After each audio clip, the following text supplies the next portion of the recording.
Aplicativo maior do mundo. Notícias do Peixão na palma da sua mão. Seja bem-vindo a Baobá, oficina especializada em funilaria, pintura e mecânica. Faça um orçamento sem compromisso. Telefone 3221-4899. Saúde é o nosso maior patrimônio. A nossa, dos nossos filhos, dos nossos pais, de quem amamos e de toda a nossa família. Não dá para cuidar sozinho. Você precisa da retaguarda de um bom plano de saúde.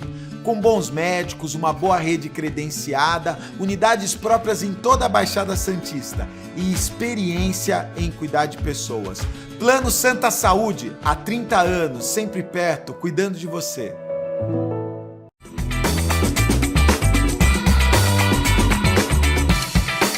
Clube Associação Civil ou Clube Sociedade Anônima com acesso à capital. Associação Civil que hoje é e não é administrável, mas o Flamengo se tornou. O Flamengo se tornou, sem sombra de dúvidas. O Palmeiras também. Sim. Atlético Paranaense também. Tem vários exemplos aqui. A gente pode citar vários outros, mas para não querer entrar aqui em peculiaridades, né? O próprio São Paulo também teve períodos excelentes, né? Altos e baixos, mas também tem história, tradição de boa administração. Boas e más, né? Que era o que a gente falava isso antes. acontece. Eu acho que o grande dilema do clube e associação civil é o processo eleitoral. O processo eleitoral em determinados clubes, como todo processo eleitoral na sociedade, você gera compromisso de campanha. Né? E você depende de sócios que não estão ligados ao futebol. Não é o caso da eleição do Santos. Mas você pega, por exemplo, a eleição do Flamengo, você tem que cortejar os sócios da piscina, os sócios do bar, os sócios do tênis, no Fluminense também. Os sócios do esporte amador, os sócios do tênis, e por aí vai. Quando, na realidade, o futebol, muito embora os clubes de futebol tenham nascido historicamente como clubes associativos de bairro, o futebol transcende isso tudo e é muito maior do que a associação em si.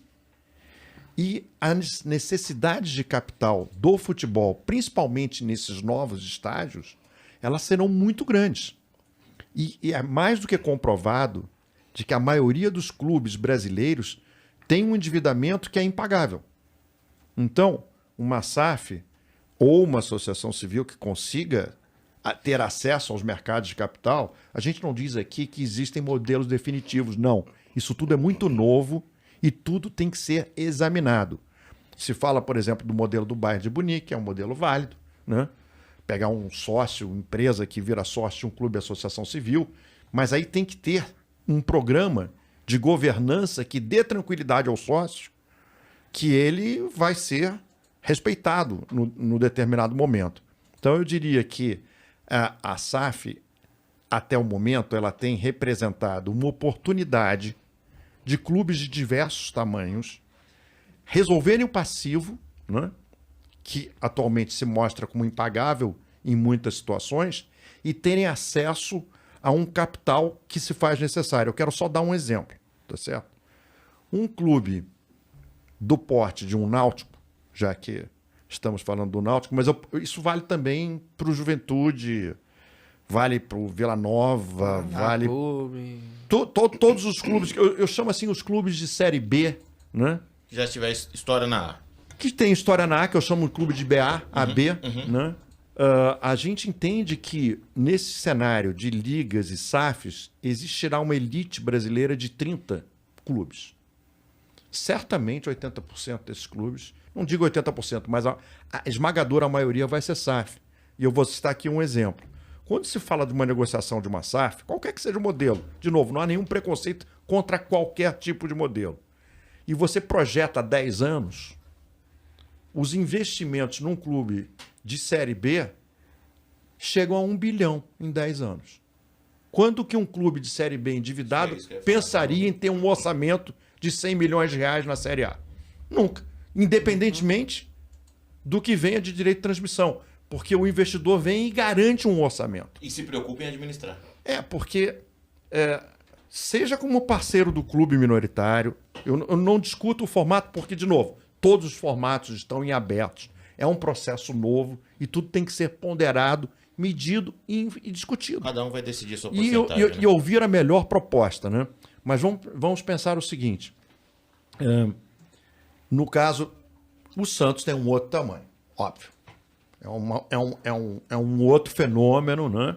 O próprio Fluminense, mas o Santos tem um tamanho, tem um nome. A gente sabe que o nosso rei, o eterno rei do futebol mundial, que é o Pelé, né?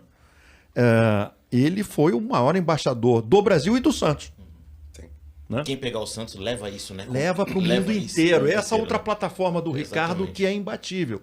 Levar o Santos para o mundo inteiro. Senhoras e senhores, quem for administrar o Santos, quem pegar o Santos como uma SAF, leva o nome do Pelé junto. Desculpa. É isso. Leva o nome do Pelé junto. Então, eu digo o seguinte. Você tem um clube de Série B em que um investidor compra 60%, 75%, 80% ou até 90% que pode chegar, né? A legislação exige que 10% fique com o clube, a associação civil. Esse investidor que vai aportar orçamentos da ordem de 80, 100 milhões de reais garantidos, não vem para brincar, né?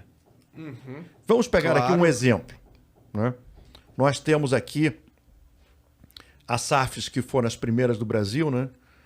Não pela ordem, mas no primeiro movimento, Cruzeiro, Botafogo e Vasco, né? Dos clubes do top 12, em tamanho de torcida sempre, né? Porque aqui a gente se refere a tamanho ligando ao tamanho da torcida, não à grandeza do clube desportivamente, porque uma coisa não tem nada a ver com a outra. Exatamente. Está aí o Red Bull e o Cuiabá para provarem que sem torcida estão desempenhando há 3 anos na Série A muito melhor do que clubes tradicionais e com um número muito maior de torcedores. Está aí o Red Bull e o Santos. Exatamente. Bom, enfim, eu diria o seguinte, que agora eu me perdi aqui, eu estava falando do...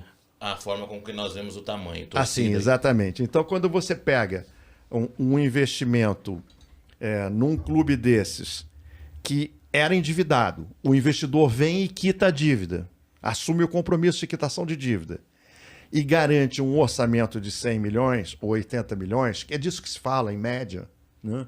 Para um clube de Série B, isso é um conforto incalculável, né? Aliado a investimentos em centro de treinamento, projetos de reforma de estádio. Muitas pessoas confundem, né? A compra da SAF, ela é efetivamente o pagamento das dívidas, né? Ela invariavelmente inclui a quitação do passivo. Inclui a quitação do passivo. E você começa a administrar com os seus recursos do zero. Do zero. Você sai do zero e esse é um dado muito importante, né? Porque eu acho que eu assisti ao longo dos últimos 25 anos que eu vivo o dia a dia do futebol, excelentes administrações de clubes, associação civil, que herdavam um passível impagável. E quando foi criada a chamada penhora online, tornou a vida do presidente de clube impossível. Como você vai fazer um planejamento de caixa quando tem penhora online de uma dívida de 10 anos atrás? Você nem sabe que existe, porque o departamento jurídico do clube não tinha nem informação de uma reclamação trabalhista ou de coisas desse tipo. Pô, eu tenho toque chega um momento que você fala assim, eu tenho toque de Midas, tudo que eu faço dá certo. Entendeu? Eu vou fazer tal, dá certo, eu fiz tal, deu certo. Então, olha, tô com uma ideia aqui, a pessoa olhava para mim, entendeu? Não, você tá maluco, não vai dar certo. Não, mas pô, não é assim. E também não foi só você que fez, não. Todo mundo fez junto, hein? Então aí você cai, volta pra terra. Então, assim, não dá para ser emocional. Você tem, óbvio que você tem que estar sempre brigando pelo teu clube. Da mesma forma que quando você está no estádio, você vai xingar o juiz, etc., vai desopilar. E aí eu acho que, sendo dirigente ou não, tem hora que você vai perder a razão. Menos nessas o coisas. corintiano, né? O corintiano agradece o juiz. É verdade, diga-se de passagem. Mas eu acho que assim, você tem que entender que você tem que ser profissional. Porque é disso que nós estamos falando, dos próximos anos. Você não está falando do teu período, vou ficar 3 anos, vou embora, então nos meus 3 anos eu quero ganhar título, então vou comprar, vou gastar, vou montar um timão, vou ganhar o título e dane-se o próximo. Não, então você não é santista. Então você não está levando a coisa a sério. Então você não devia estar fazendo o que você está fazendo, tá?